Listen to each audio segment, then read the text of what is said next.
A'udzubillahi minasyaitonirrajim. Bismillahirrahmanirrahim. Surat Yusuf. Surat Yusuf ini diturunkan di Mekah.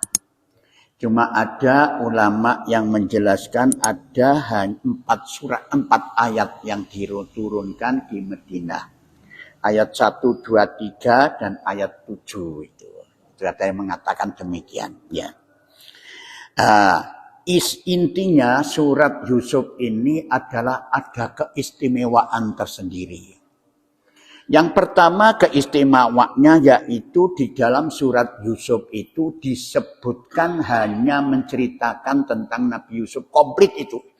Ada 10 episode kalau tidak salah, insya Allah 10 episode. Menceritakan hanya ada di dalam surat Yusuf itu saja. Nah, yang kedua, ini menceritakan tentang kisah cinta. Kisah cinta.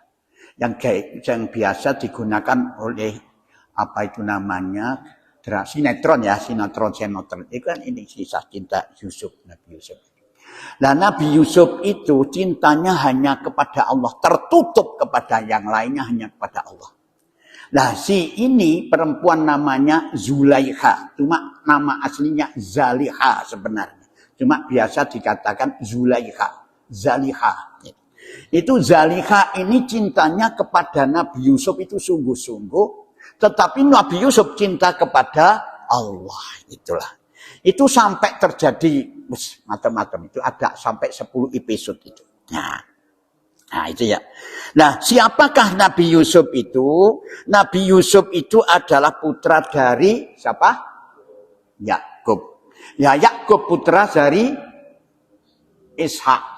Ishak putranya dari Nabi Ibrahim. Nah Nabi Ibrahim dengan seorang istri Sarah. Kalau dengan Hajar punya anak namanya Ismail. Itu keturunannya di sana. Nah itu.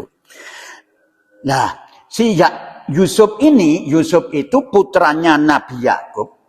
Putranya Nabi Yakub itu mempunyai dengan seorang wanita Nabi Yakub punya istri dengan wanita namanya Rahil. Nah Rahil ini punya anak pertama Yusuf, yang kedua Bunyamin. Meninggal dua, beliau itu wafat pada saat melahirkan Bunyamin. Lah keluarganya Nabi Yusuf ini itu banyak. Ada semua 11 orang. 9 dan Bunyamin dan Yusuf jadilah 11 itu. Lah itu bapaknya jadi satu, cuma ibunya berbeda. Lah ibunya Nabi Yusuf dan Bunyamin hanya Rahil itu, bapak Yakub. Lah ada Sam, Han, macam-macam itu ada 9 itu ibu lain. Nah itu ibunya. Nah sekarang mari kita lihat bagaimana ceritanya Nabi Yusuf itu. A'udzu billahi minasyaitonir rajim. Bismillahirrahmanirrahim. Alif lam ra, begitu. Jadi jangan alif lam ra, salah Pak. Karena yang pertama kedukannya 5. 1, 2, 3, 4, 5 baru ra 2. 1, 2. Jadi 1, 5, 2. Gitu bacaannya. Nah, apa artinya alif lam ra ini? Tidak ada yang tahu, hanya Allah yang tahu. Gitu. Tetapi para ulama ini tidak sampai sebegitu juga. Mengartikan apa itu ditafsirkan bahwa ini adalah merupakan tantangan dari Allah bagi orang-orang yang masih ragu dengan turunnya Al-Quran yang diberikan oleh Nabi Muhammad SAW. Nah, kalau kamu ragu ini coba gawiyo sing semisal kaya dene Quran sing huruf alif lam mim nun ra ta dan sebagainya. Pasti kamu tidak akan bisa menciptakan itu. Lah oleh karena itu kalau kamu tidak bisa, coba saiki jaan kanca-kancamu atau pemimpin-pemimpinmu jaan gabung dadi siji untuk membuat Al-Qur'an itu. Satu surat yang pendek saja kaya dene inna a'toinakal kautsar fasholli li rabbika wanhar inna syani'aka huwal abtar. Itu pun tidak bisa, sampai kapanpun kamu tidak akan bisa menciptakan yang semisal kaya dene Quran. Kenapa? Karena ini adalah mukjizat dari Allah Subhanahu wa taala. Itulah tafsiran-tafsiran para ulama itu. Nah, oleh karena kamu tidak bisa mokok ikutono Quran ini, kalau kamu tidak mau mengikuti, maka Allah akan melemparkan kamu ke dalam neraka jahanam. Itu loh. Nah, itu tafsiran. Tapi yang paling baik, bagaimana itu artinya Pak Hafid? Saya tidak tahu. Loh, mengapa Allah kok menurunkan satu ayat yang tidak tahu artinya manusianya itu? Ini termasuk ayat-ayat mutasabih, ya, mutasabih yang tidak jelas, yang perlu penafsiran, tidak ada yang tahu itu. Loh, kenapa Allah kok menurunkan itu? Setiap Allah menurunkan yang jelas, pasti Allah akan menunjukkan yang tidak jelas. Setiap Allah menurunkan yang halal, pasti akan menurunkan yang tidak halal, yang haram. Kenapa? Lah lek ono mek halal tok gak ono haram ya sing ndi? Lek ono sing apik tok gak ono sing elek lah ya sing ndi? Ya itu. Makanya pasti Allah akan menurunkan demikian itu. Itulah. Jadi itu. Tilka ayatul kitabil mubin. Tilka itu, ya toh? Tilka itu ayatul kitabil mubin, ayat-ayat kitab al-mubin yang jelas. Itu, nah itu tinggi, tempatnya tinggi. Ayat-ayat itu apa? Ayo, ayat itu apa? Ayat itu adalah tanda. Tanda itu apa? Tanda itu adalah apa ya? Rambu-rambu. Ya, rambu-rambu itu. Jadi lek kados jenengan ini ingin ke Jakarta, jenengan tidak tahu arah diku ono ayat, ono petunjuk jalan ke sana. Lah kalau ini ayat-ayat ini petunjuk kemana? Petunjuk menuju kepada Allah. Mulane ayat itu ono ayat yang sing tersurat, ya iki. Ayat sing tersurat di dalam kitab, ono juga ayat yang tercipta. Kaya dene alam raya itu. Lah karena ayat ini adalah tanda petunjuk jalan, maka kamu harus tahu, jangan berhenti di situ. Kenapa demikian? Karena perkara begini. Ayat ini adalah menunjukkan bahwa ada wujud. Setiap ada wujud berarti ada yang mewujudkan. Ada tanda wujud daripada Allah. Atau alam raya ini juga ayat Allah. Ya toh? Setiap ada yang mewujudkan ono matahari, bulan, bintang dan lain sebagainya, ini ada wujudnya. Pasti ada yang mewujudkan. Siapa yang mewujudkan itu? Allah. Dari mana jenengan kok tahu kalau itu yang Allah menunjuk, yang mewujudkan? Al-Quran. Itulah. Itu akal secara akal sudah jelas Allah. Nah, setiap itu Allah ini tiap lihat menciptakan alam raya ini. Alam raya itu, ada matahari, bulan, bintang, berjuta-juta bintang di langit. Kata, itu semua beredar kabehku mengelilingi matahari. Tidak ada satupun yang bertabrakan di angkasa itu. Berarti ini ono sing menjalankan, ono sing ngatur. Pasti Allah Maha Esa, tidak ada duanya. Seandainya ono Allah duanya apa? Gegeran pasti tabrakan itu. Karena pada Tuhan ini, pada kuasa ini gegeran. Loh, tak kompromi Pak Hafid. Tuhan itu kompromi, ya cucu Tuhan kalau kompromi. Ya. Pembagian tugas, ono sing bagian ngerusak, ono sing bagian pencipta, ono sing bagian memelihara, ono sing bagian lek geger. Ya apa itu? Itu. Pasti ini menunjukkan bahwa ini ada kuasa Allah untuk mengaturnya ini sehingga tidak ada ayat Allah sampai terjadi tabrakan. Nah, kembali kepada ayat ini. Nah, ini pun juga begitu, ini tersurat. Ayat-ayat yang diciptakan di dalam kitab suci Al-Quran. Ini Allah yang menunjukkan itu. Nah, Alkitab, di dalam apa? Di dalam kitab mubin yang jelas. Jelas gamblang itu, jelas. Quran itu jelas. Mengapa jelas? Ini gampang. Makanya karena jelasnya mudah sekali untuk dipelajari kitab itu. Kitab Quran paling mudah dipelajari. Kenapa kita banyak sekarang orang yang tidak bisa tidak mengerti tentang Quran itu? Karena mereka tidak mau mempelajari itu. Jadi bukan salah Allah, salah dirimu sendiri. Mulanya Al-Quran itu dijelaskan itu supaya gampang-gampang. Sekarang anak kecil bisa kok apa 30 juz Al-Quran itu bisa enggak itu? Bahkan dibalik itu loh, Masya Allah, Masya Allah. Nah itulah Pak. Nah itu jelas. Jadi kalau tidak bisa Al-Quran, tidak mengerti Al-Quran, akuilah. Karena sejak kecil, sejak dulu saya tidak belajar Al-Quran. Ya enggak? Tulis.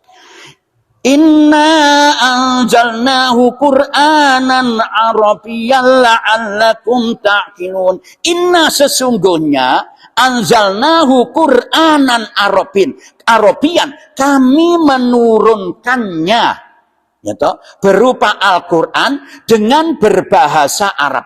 Allah menurunkan, anzalna ono tanzilul juga menurunkan, anzalna bukan berarti menurunkan. Apa bedanya? Kalau anzalna itu turun seketika itu, inna anzalnahu fi lailatul qadar. Tanazzalul malaikatu, tadi berangsur-angsur malaikat itu. Jadi kalau anzalna itu turun dari lauhil mahfuz, dari sisi Allah itu turun ke langit dunia. Berapa itu? 30 juz 114 surat.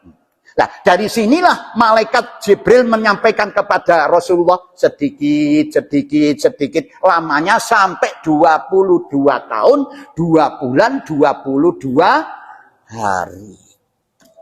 Itu sedikit demi sedikit. Nah, itu sesungguhnya menurunkannya Al-Quran itu. Apa Quran itu? Quran setiap onok tambahane Quran itu menunjukkan kesempurnaan. Al-Quran bacaan yang sempurna. Hayawan hidup yang sempurna, syaitan penggoda yang sempurna, gitu loh. Irfan pengetahuan yang sempurna, itu loh. Itu berbahasa. Quranan Arabian kok berbahasa Arab? Kenapa berbahasa Arab? Karena bahasa Arab ini jelas, jelas bahasa Arab itu mudah sekali. Osah katanya itu jelas. Osah katanya itu banyak sekali. Jadi bisa membedakan. Mulane bahasa Arab digunakan itu sangat jelas. Contohnya begini. Apa itu? Lau itu seandainya. Lau, tapi tidak mungkin terjadi. Itu lau, kabeh seandainya. Lau itu seandainya. In juga seandainya. Ida itu seandainya. Tapi ada bedanya. Lau itu seandainya tidak terjadi. Seandainya bapakku hidup, aku tentu tidak seperti begini hidup, enggak bisa mati. Itu lau. Ya, kalau in itu bisa. Seandainya nanti itu datang, bisa tidak datang. Ya, ida itu pasti. Podo-podo seandainya pasti, tapi itu pasti.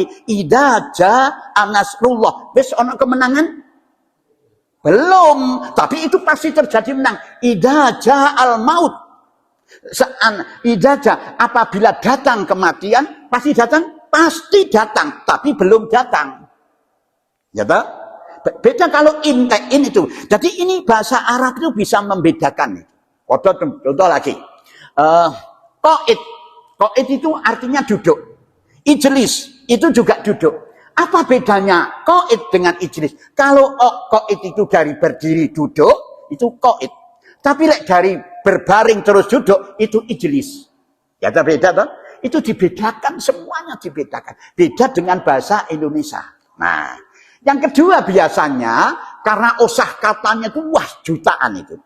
Itu ada yang kedua, itu adalah bahasa Jawa.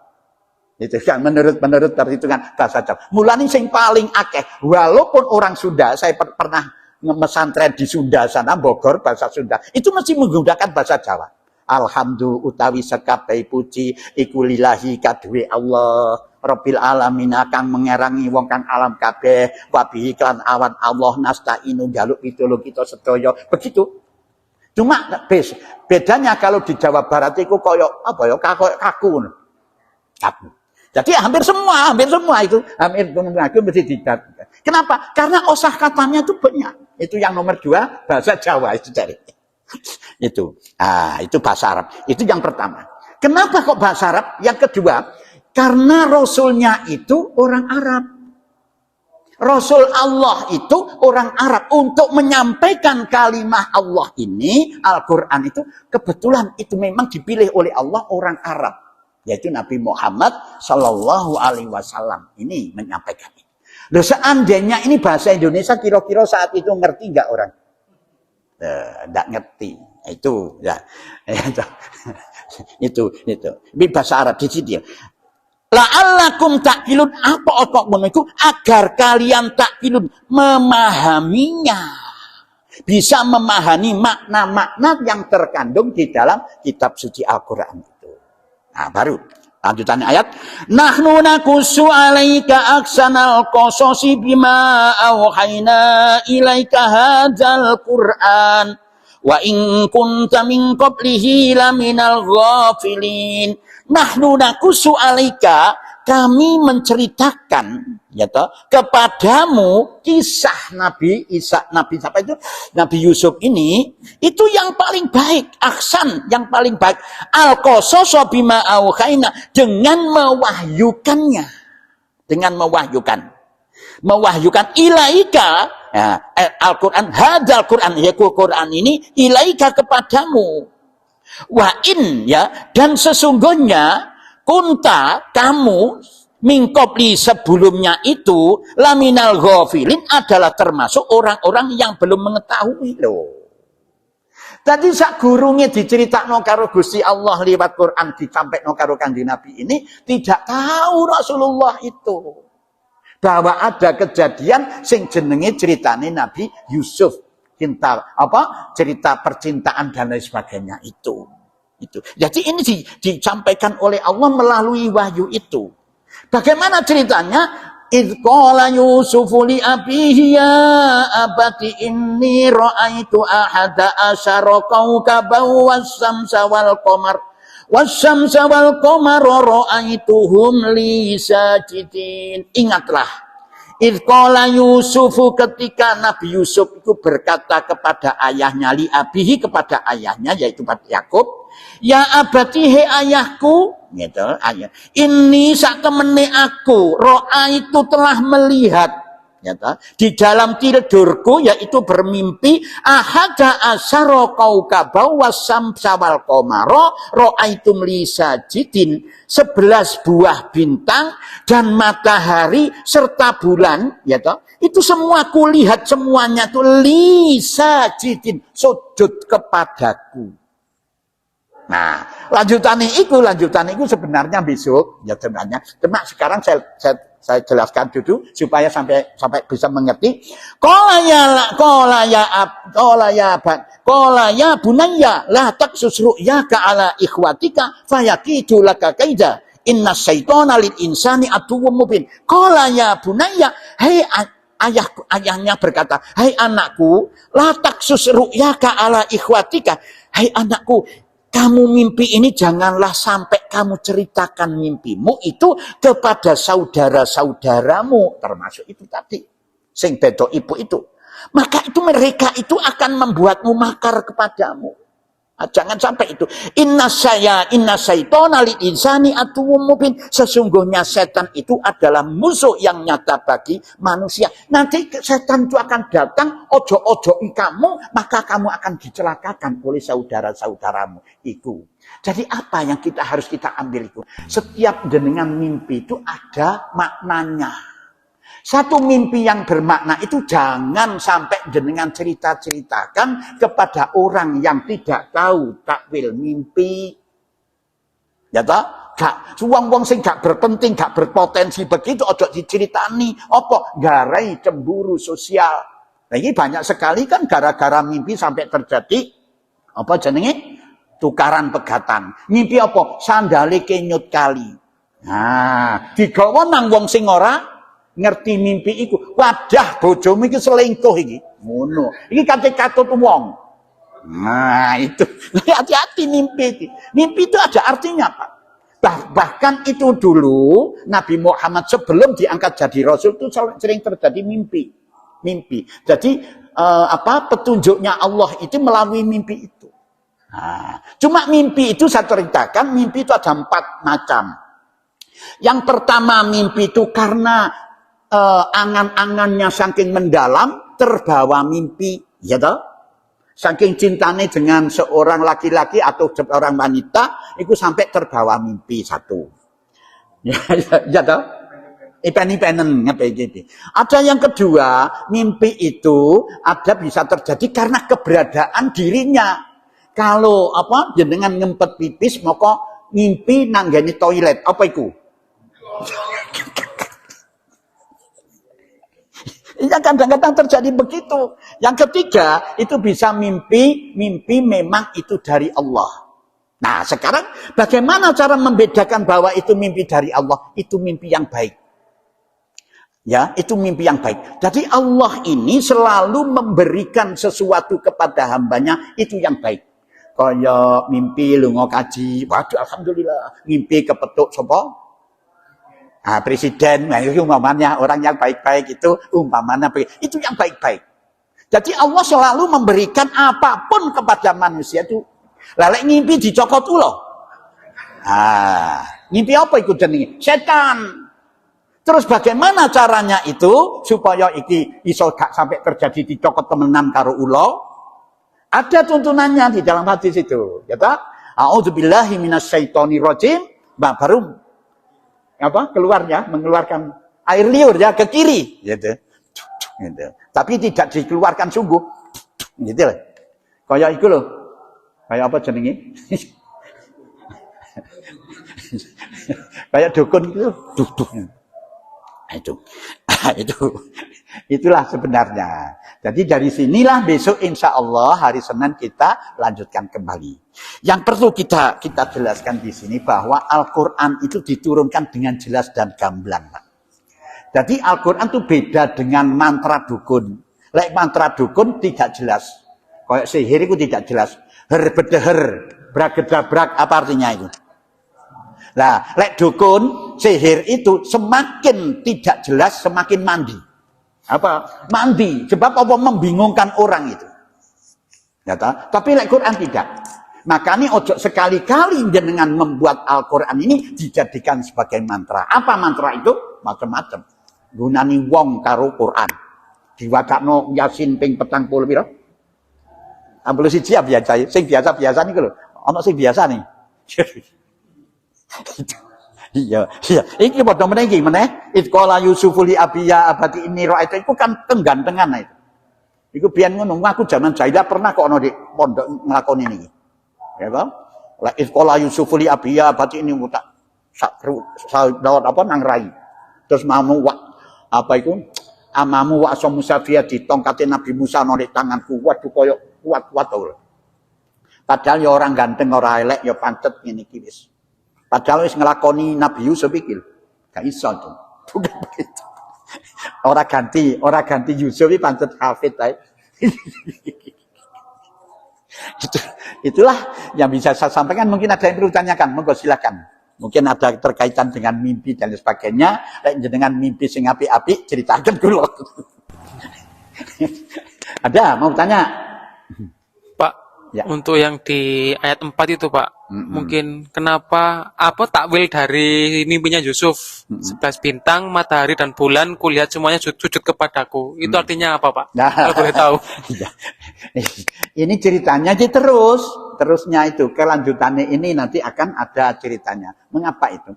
Sekedar saja bahwa ada 9 bulan, 9 bintang dan bulan. 11 bintang dan matahari ya, bulan bersujud. Itu semuanya nanti akan bersujud kepada Allah. Siapa? Saudara-saudaranya Yusuf itu. Saudara-saudaranya Yusuf itu ada 11. Nanti akan bersujud menghormati Yusuf. Bagaimana ceritanya? Nanti berlanjut sampai 10 episode. Ojo sampai gak nyang supaya roh.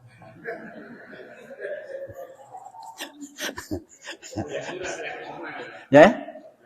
Laki-laki semua. Nanti ya Allah hebat itu nanti hebat. Ada lagi tanya, monggo silakan tanya.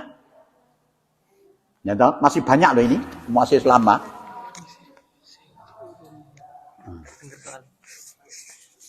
Makasih. Bolehkah Pak orang yang belum dikekah mengikuti kurban? Apakah boleh? Ya, gimana? Yang belum dikekah mengikuti Apa? ikut kurban. Kurban. Yang pertama, yang kedua, bolehkah anak membayarkan zakat fitrah orang tuanya? Ya Pak,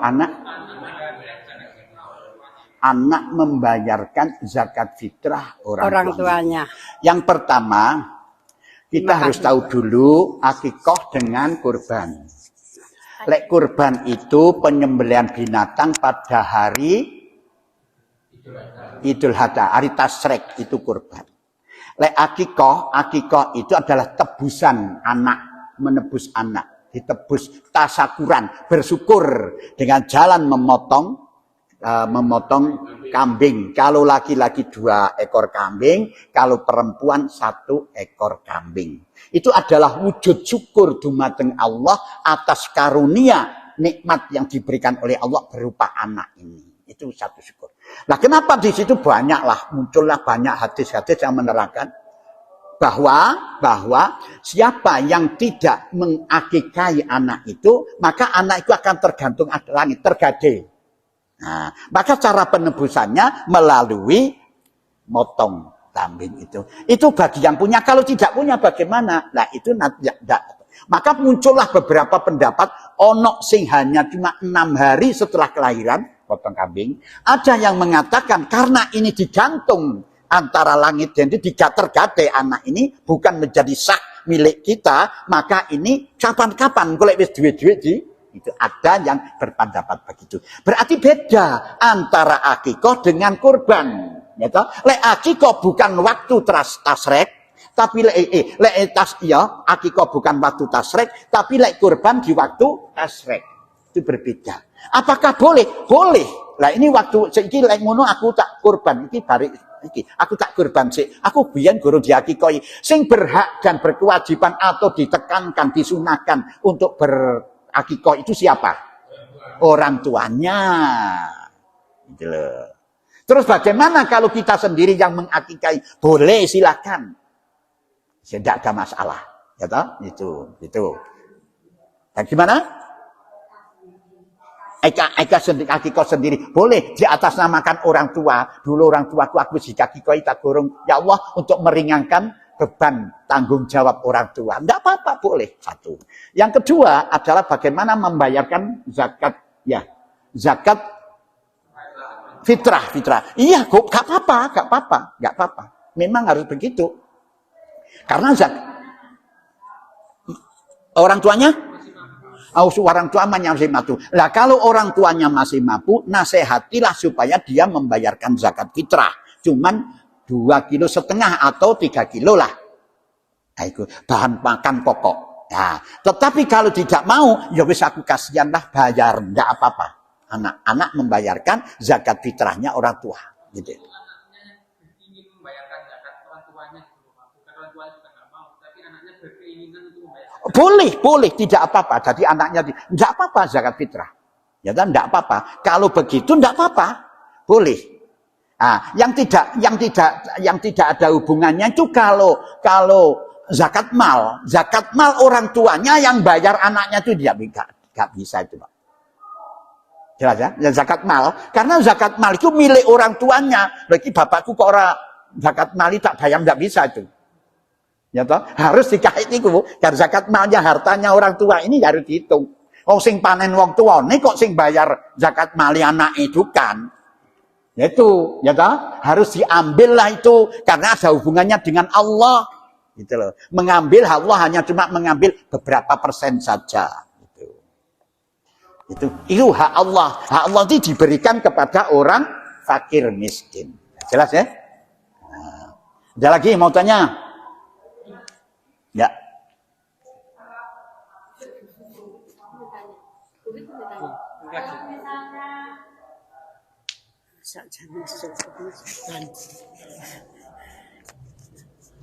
Kalau misalnya anak apa itu zakat sedekah ataupun kurban diatasnamakan keluarga yang sudah meninggal, apakah bisa? Ya, ya.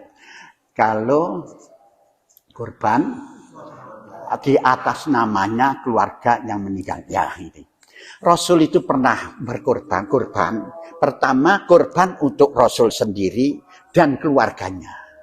Terus korban untuk di dua korban itu atas nama sendiri dan semuanya. Boleh, tidak ada masalah. Tidak ada masalah. Ya, tidak ada masalah. Terima kasih Pak penjelasannya. Sudah setiap meninggal boleh. Tidak ada masalah. Kita korban ambil atas nama bapakku yang sudah meninggal dunia, tidak ada masalah. Tidak ada masalah. Korban. Ya toh? Iya. Dia itu tidak mau mengeluarkan eman, terus anaknya kasihan nanti apa tetap tidak boleh itu. Nah, persoalannya begini, kenapa saya menjelaskan begitu? Karena di dalam hak orang kaya itu ono hak wong fakir miskin, Pak. Ya toh? Jadi kaya ono aku dipanen apa-apa, ini ada hak fakir miskin yang ada di situ. Maka perlu diperhitungkan. Kok bisa? Karena keberhasilanmu tidak bisa lepas dari bantuan orang lain. Coba gano kuli macul, gano itu kon iso aku. Begitulah. Iso enggak kamu melakukan itu? Lah oleh karena ini Allah memberikan itu maka diambil oleh Allah. Detokno iku. Gak akeh cuma berapa? 2,5% kalau tidak salah. Kalau 1 juta itu piro? 20.000 kalau tidak salah ya. 20.000. Itu haknya Allah yang harus diberikan kepada orang miskin. Karena keberhasilanmu itu tidak bisa kamu lakukan sendiri. Pasti melibatkan orang lain. Siapapun pun itu, orang hidup itu. Saya datang ke sini ini itu mesti melibatkan orang lain. Ya toh? Ada yang membantu saya, ono tukang ban sing iso iku jadi gak sampai kempos, ono bensin juga begitu. Ya itu Pak. Tidak maksud saya itu apa bedanya dengan kurban itu kan anaknya. Ah. Maksud saya itu anaknya kasihan karena orang tuanya imam. Tidak orang Ya ya. karena kasihan. Terus anaknya ngerti, jadi biar lepas dari Ya. tanggung jawab Ya. untuk anaknya kasihan. Jadi kalau korban itu beda Pak. Kalau korban itu tidak ada perhitungan tentang masalah harta kekayaan mereka sendiri. Ya toh? Tidak ada, tidak dihitung. Tapi kalau zakat itu ono perhitungan nih. Berapa kamu? Kau mau 1 ton kesekian kintal kamu keluarkan begitu. Tapi kalau korban, kon duit miliaran nih korban sapi siji enggak apa-apa. Atau wedhus enggak apa-apa. Cuma harus korban di saat itulah. Korban ini adalah merupakan bentuk ujian itu. Di saat-saat yang seperti itu kita dihadapkan oleh Allah, apa cinta dunia, harta kekayaanmu, atau perintah Allah. Itu loh. Itu sih, kon milih. Sing akeh ya duwe ayo eman gitu. Allah gampang buri. Ya saya begitu. Jadi beda kalau zakat itu memang diperhitungkan, wajib dikeluarkan dan harus ada perhitungannya. Jadi ada waktunya, ada apa itu, ono ukurannya berapa yang harus dikeluarkan itu. Tapi beda kalau kurban. Ya, kurban itu kadang-kadang ono duit 3 juta, kemudian ya wis kayak kurban. Ono duit 1 miliar ya dijual kurban itu. Itu bedanya di sana. Nah, jadi tidak kan gak ono perhitungan dari orang lain untuk membayar menzakat mal mereka, terus apa perhitungannya? Dan itu memang harus mereka sendiri yang harus mengeluarkan itu. Nah, harus mereka sendiri karena harta kekayaan itu tidak diberikan kepada yang lainnya, diberikan orang yang memiliki harta itu sendiri. Jelas ya? Nah, ada lagi mau tanya? Iya Pak, tanya. Ada? Iya. Itu ya. Masalah mimpi itu tadi ya Pak. Oh ya, mimpi boleh Ya. monggo. Kalau mimpi itu mimpi apa? Kayak bertemu dengan orang yang sudah meninggal. Nah, itu terus yang kedua yaitu mimpi itu apa ada waktu-waktu tertentu yang baik gitu Pak. Ya. Makasih. Pertama mimpi itu waktunya ada. Waktu apa? Tidur. Iya. Lek melek gak mimpi. Pak, jamnya. Iya. Biasanya malam hari. Biasanya malam hari. Nah, biasanya malam hari. Itu mimpi ya. Nah, oleh karena itu, mimpi itu supaya tahu ini mimpi baik atau mimpi buruk, atau ini dari Allah, dari setan. Oleh karena itu, kalau mau tidur, hendaknya wudu dulu, sikatan dulu, setelah sikatan wudu, setelah wudu itu tidur, membersihkan tempat tidurnya itu, terus mari ngono miring ke kanan berdoa. Bagaimana doa tidur itu? Harus begitu, Pak. Nah, nanti terus aku ketemu orang-orang yang meninggal dunia, bisa juga memang ditemukan. Bisa juga karena kita kangen ketemu dengan mereka itu Allah. Dan lagi satu, yang kedua, mimpi itu bisa direncanakan enggak? Enggak bisa, itu Allah. Gitu. Saya kalau mimpi bisa direncanakan, saya pengen mimpi dengan bintang-bintang film. Itu Pak, persoalannya di sana. Jadi kapan itu waktunya sing jelas waktu tidur. Yang kedua adalah kalau biasanya malam hari. Gitu. Apakah itu bisa juga siang hari? Bisa juga terjadi siang hari mimpi. Bisa.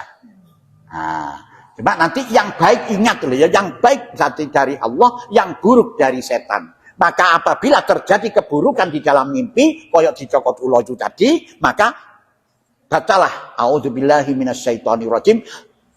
Tiupkan ludahkan ke kiri gitu. Nah, ya agar supaya jenengan itu tetap dalam lindungan Allah itu bisakan. Memang beda Pak, memang beda. Antara lain orang kafir dengan orang mukmin itu beda. Ya toh? Beda. Pertama orang mukmin itu bangun tidur itu sudah beda Pak. Bangun tidur orang mukmin itu langsung nang kamar mandi, wudu, sikatan dan sebagainya, baru sholat. Itu biasanya orang mukmin. Tapi orang kafir gak. Memang bangun tidur jelek, nono di meja makan, nongkrong, ngombe kopi, rokokan, biasa begitu. Biasanya nggak ngerti aku. Ini sering saya selidiki itu begitu. Ya mudah-mudahan bener gitu loh Pak. Mudah-mudahan bener. Tidurnya juga begitu. Sudah selesai aktivitas dunia, tidur itu begitu. Kalau sudah orang kafir itu coplok sepatu nih, coplok sandale, coplok anu nih, glebak cek bis. Ambune gak karu-karuan ora peduli itu. Ya toh? Gledak wis turu, ngadep nang ndi ora ro kadang-kadang mengkurep ae. Sampai mati mengkurep gitu. Ada begitu, ya toh? Beda karo orang mukmin. Jadi berbeda sekali, Pak, berbeda. Itu yang saya bahas kemarin itu beberapa hari sekarang ini yang saya bahas di At-Taqwa itu kan surat Muhammad itu membedakan itu. Orang kafir, orang itu berbeda semuanya. Jadi makanya kalau kita ini benar-benar orang mukmin, ojo niru orang kafir, Pak. Orang kafir itu apa sih orang kafir? Orang yang menutup, tidak mau menerima nasihat Allah itu loh kafir. Kafar itu menutup. Jadi orang itu tidak tentu loh, bisa juga Islam loh orang kafir itu, Pak. Karena artinya menutup. La in sakartum la azidannakum wa la in kafartum inna adzabi lasyadid. Iku padha karo nutup sae iku lho. Duit sing gak digelem ngetokno iku apa jenenge ora sedekah, iku juga kufur. Nah di situ loh Pak. Jadi bedakan lah, kalau jenengan sudah yakin kepada Allah, maka bedakan sikap dan perilaku kita. Gitu loh Pak. Ikutilah tuntunan itu. Malah saya itu menjelaskan itu kemarin itu bahwa Al-Quran itu apa? Istaghfir lakum intastaghfiru rabbakum apa sih itu? Apa? Itu Al-Quran itu ruh, Pak. Ruh manusia itu yang memberikan kehidupan ruh. Jadi kalau jenengan orang beriman itu mesti mengikuti ruh itu, mengikuti Quran. Ya tak? Kalau jenengan orang Islam, orang manusia tidak mengikuti Quran, hidupnya hanya cuma nyawa dan tubuh. Kalau tidak ada Qurannya, rohani, itu rohani. Kalau tidak ada rohaninya, hanya nyawa dan tubuh. Lah mereka itu hanya cuma sekitar makan, minum, dan kesenangan nafsunya itu saja. Lah yang membentuk kebaikan manusia ini rohani itu Quran itu loh Pak. Lah lek Quran itu mati, mati, Quran ini nggak bisa, rohani itu mati nggak bisa. Ini diambil oleh Allah nyawa, maka matilah. Yang mati hanya cuma jasad, rohani tidak. Ya, alhamdulillah, terima kasih. Rohani tidak, itu tetap berjalan itu. Mulai orang-orang yang mati, jangan kamu kira orang meninggal mati di sisi Allah itu apa dalam jihad fisabilillah itu mati. Bal ahyaun inda rabbihim. Itu dia hidup di sisi Allah, ya tak? Bisa melihat kita. Nah, di situ Pak. Jadi itu. Jadi lek ono Quran niku ya mek ono nyawa karo apa itu? Jasad. Karo jasad iku. Lah lek nyawa karo jasad tok iku sing ono, moko muter-muter mangan. Terus apa neh? Buang kotoran, kan begitu tak? Ya hanya cuma situ. Dan itu lah, mulanya bedakan. Tolonglah itu bedakan. Jadi ayolah kita tingkatkan, itu kita bedakan antara kafir dan mukmin, antara munafik. Nanti kalau sudah surat Muhammad kita bahas itu komplit ini. Suwe ya, suwe banget. Ayat juz 26. Itu juz 26. Itu. Ya juz 26 surat Muhammad. Setelah surat Al-Ahqaf itu dibahas, ya Allah, nikmatnya bukan main. Tapi alhamdulillah itu dimasukkan apa? YouTube cuma ini anak-anak kita. Jadi banyak orang yang minta, terus saya apa Pak Afid, terus saya apa Pak Afid. Ya aku gak ngerti, aku ya apa nyetel YouTube berapa tiso. Aku gak ngerti. Itulah. Ya itulah Bu ya. Jadi ada waktunya. Makanya kalau mau tidur, tolonglah wudu dulu, sikatan dulu, gitu loh. Sikatan. Kalau perokok tambah harus sikatan loh Pak. Jangan sampai itu. Saya gak bau apa jenenge? Asbak. Ya bau asbak. Kasihan istrinya. Ya toh? Kasihan istrinya. Ya ada yang mau tanya lagi? Azan dulu ya. Azan dulu. Cukup ya. Sadaqallahul adzim wa balagha rasulul karim wa nahnu ala dzalika minasyahidin. Alhamdulillahi rabbil alamin. Subhanakallahumma wa bihamdika asyhadu an la ilaha illa anta astaghfiruka wa atubu ilaik. Assalamualaikum warahmatullahi wabarakatuh.